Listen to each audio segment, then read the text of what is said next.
Welcome to Wildcat Science with Mrs. Haugo. This is Chemistry, Chapter 12, and we're on 12.2, Chemical Equilibrium, and this is Part 2. Previously on Part 1, we learned what an equilibrium is. It's a dynamic condition in which the rate of the forward process is equal to the rate of the reverse process. We looked at some examples in the book, putting some water in and out of beakers, cars going in and out of the city.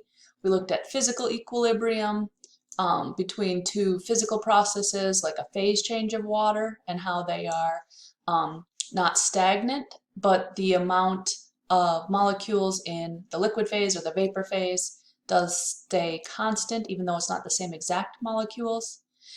And then we talked about a chemical equilibrium, which is a balance between the forward reaction and the reverse reaction. It does not mean that there are no chemical reactions occurring. It just means that the one way is balanced by the other way. And it does not mean that the amount of the reactants equals the amount of products. It means that the reaction in one way is balanced by the reaction in another way. And we looked at a couple of examples. Dinitrogen tetraoxide in a chemical, a reversible reaction with nitrogen dioxide, and we looked at sulfur dioxide and oxygen in a reversible reaction with sulfur trioxide. And we also know that concentration, temperature, pressure, and volume affect a chemical equilibrium. So that's where we're going to start. We are going to start with Le Chatelier's principle. He was a French guy, and so please write this down.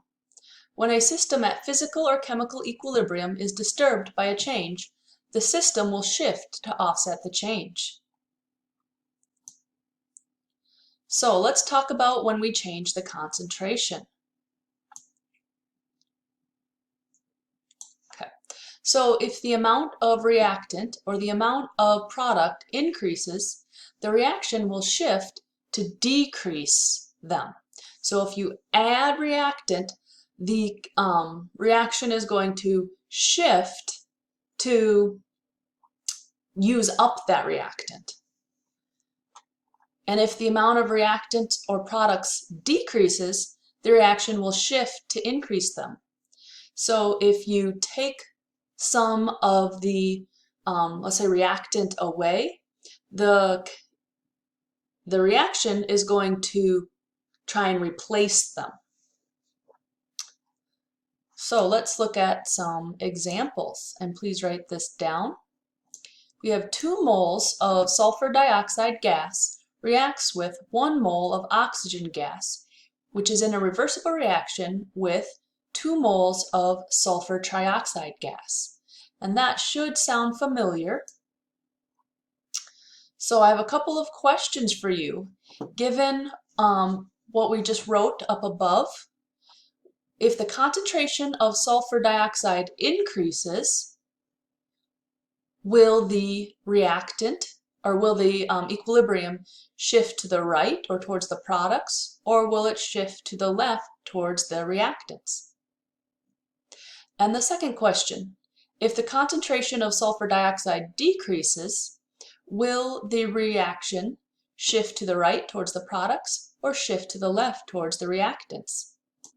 If the concentration of sulfur dioxide increases, if I put more reactant in, the reaction favors the products or shifts to the right. So when I increase the concentration of the reactants, it gets consumed, and then we go this way and we'll form more product. And then the second question, if the concentration of sulfur dioxide decreases, so if I take away some of my reactant, the reaction favors the reactants or shifts to the left. So the equilibrium will shift back this way and it will replace some of that reactant that I took away. So this is good to know for chemistry. If we're trying to produce products, we'll want to keep adding reactant in there so that it shifts to the right and we produce more product. Let's look at the second category. So we're going to combine volume and pressure because we know if we decrease the volume, we're going to increase the pressure, or vice versa, so they are related. So decreasing the volume increases pressure, and if the pressure is increased, the system will shift to decrease the pressure by favoring the side with fewer moles. So we're not saying necessarily the reactants or the products, we're saying the side that has fewer moles, particularly of gas, which could be either the products or the reactants. It depends on the equation. So if the pressure is decreased, the system will shift to increase the pressure by favoring the side with more moles. So if I decrease the pressure, whichever side has more moles, then the equilibrium will shift that way, and then that will have a higher concentration. That side, either the reactants or the products, will have a higher concentration. So let's look at some examples. Again, we have our sulfur dioxide, 2 moles of that are going to react with oxygen gas in a reversible reaction with 2 moles of sulfur trioxide gas. So my question for you is, how many moles are on each side? So how many moles are on the reactant side? How many moles are on the gas side? If you said that there are 3 moles of gas on the reactant side and 2 moles of gas on the product side, you would be correct. So, knowing what we know from above, what you wrote down, I have a couple of questions for you. One, if the pressure is increased, so if I increase the pressure, is that going to favor the products, shift the equilibrium to the right, or is it going to favor the reactants and shift the equilibrium to the left? The second question is, if the pressure is decreased, is that going to, so if I take away pressure, is that going to shift to the right and favor the products, or shift to the left and favor the reactants? If the pressure is increased, the reaction shifts to the right, favors the products. If you wrote that, you are correct. Good job. So let's look at this for a minute. So when I increase the pressure, it's going to go to the side that has fewer moles of gas. And we know 2 is less than 3, so it's going to shift right and favor the products. Now, it's not always the case that it goes right when we increase the pressure, but it's going to be the case this time because there's fewer moles on the right side. And then if we decrease the pressure, the opposite will happen. It's going to shift to the left and favor the reactants. Let's talk about our third condition and what that does to the equilibrium and Le Chatelier's principle. If you increase the temperature, it will favor an endothermic reaction. And the reaction is reacting by cooling off and storing its heat in bonds. All right, so sometimes people get confused with this, but I like to think about it this way.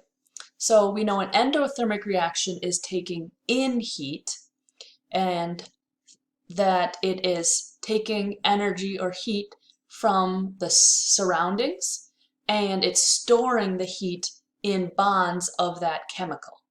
So it is cooling off by storing its heat in bonds. And a decrease in temperature will favor exothermic reactions. And an exothermic reaction, we know that energy is being given off, heat is being given off. The reaction is reacting by warming up and releasing heat. So those are some ways it helps me to think about it. And let's look at an example. Again, we have seen our dinitrogen tetraoxide gas in a reversible reaction with 2 moles of nitrogen dioxide gas, but this time we have a little bit more information. We know that the forward reaction is endothermic. So you can see dinitrogen tetraoxide will absorb energy or heat as it goes to the product of nitrogen dioxide. And then the reverse reaction, nitrogen dioxide changes. There's a chemical reaction and it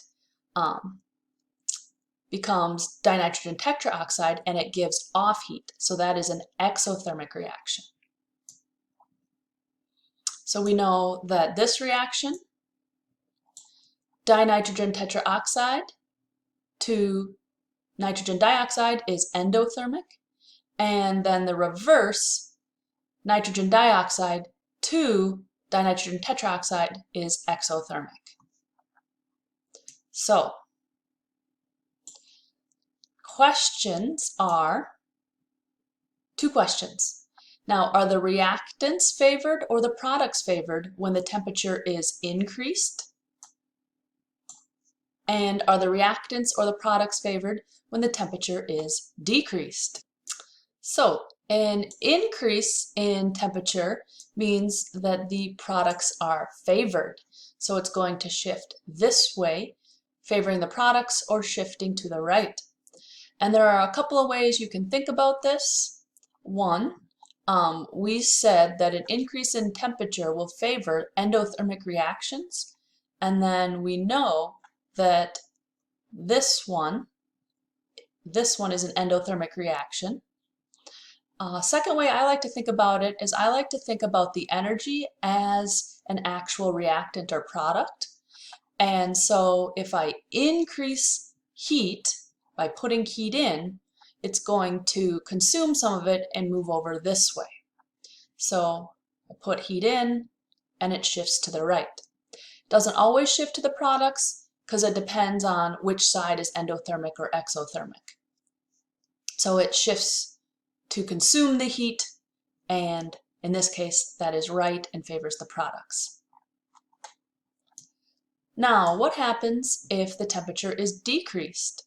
If you said the reactants are favored, you are correct. So if we look up here for our rule, a decrease in temperature will favor exothermic reactions. So we know that dinitrogen tetroxide going back and being formed is exothermic. So if we decrease the temperature, it's going to, in this case, favor the reactants and shift to the left. And the way I also like to think about it is, remember, this is like a reactant. It's like kind of like a chemical, where if I take away heat, it's going to shift to replace it, which is going to be this way, which is favoring the reactants. There's a short video that kind of illustrates Le Chatelier's principle, and there's not time to show it in this video, so I think I'm going to make a quick add-on video with that simulation. All right, I will see you then. Bye.